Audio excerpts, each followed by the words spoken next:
Assalamualaikum warahmatullahi wabarakatuh.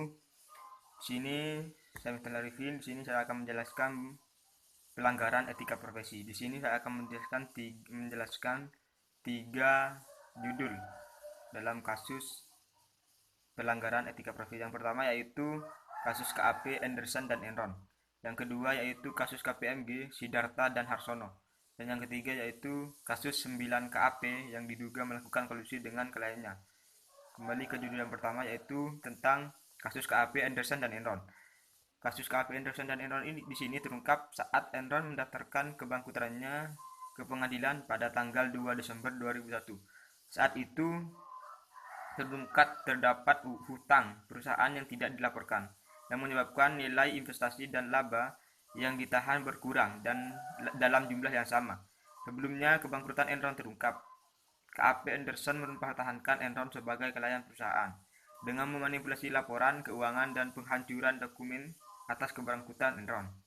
Di mana sebelumnya Enron menyatakan bahwa pada periode pelaporan keuangan yang bersangkutan tersebut, perusahaan mendapatkan laba bersih sebesar 393 dolar. Padahal pada periode tersebut, perusahaan mengalami kerugian sebesar 644 juta yang disebabkan oleh transaksi yang dilakukan oleh perusahaan-perusahaan yang didirikan oleh Enron.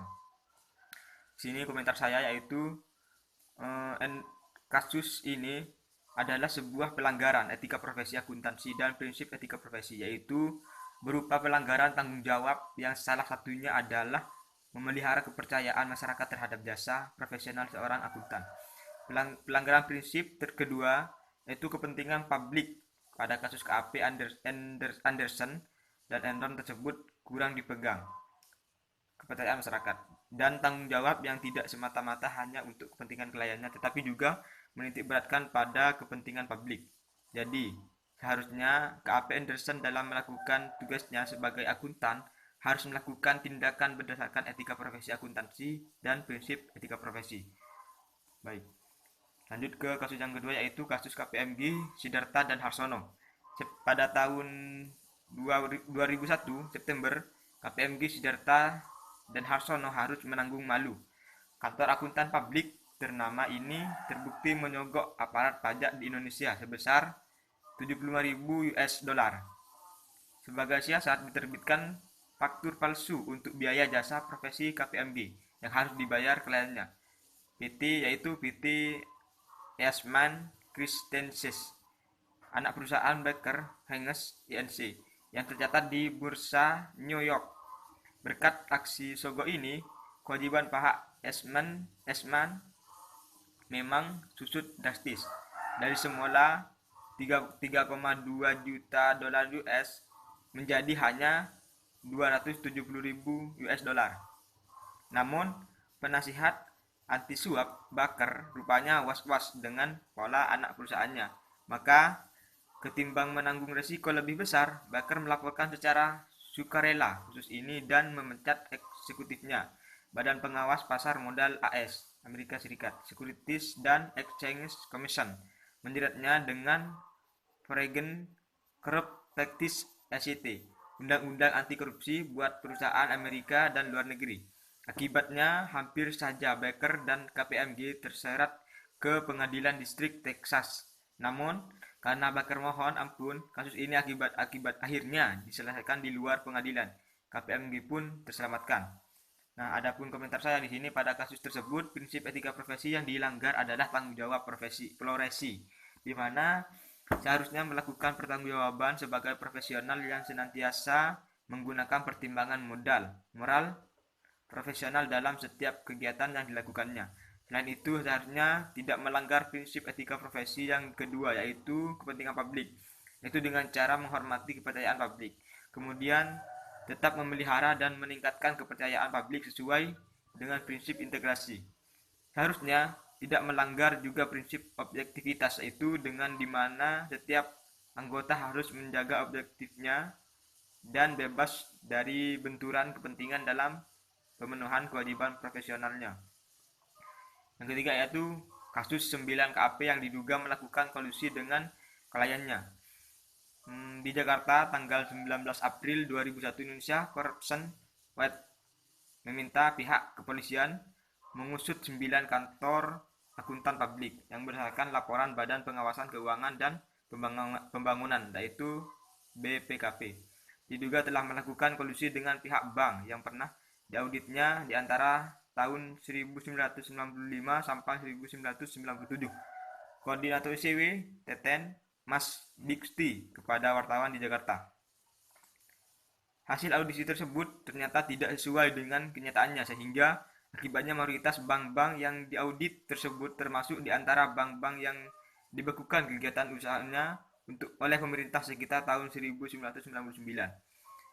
9 KAP tersebut adalah EI dan R, HT dan M, H dan R, JM dan RPO dan RRY, S dan SSD, dan R dan RBT dan R. Dengan kata ini, 9 KAP itu telah menyalahi etika profesi.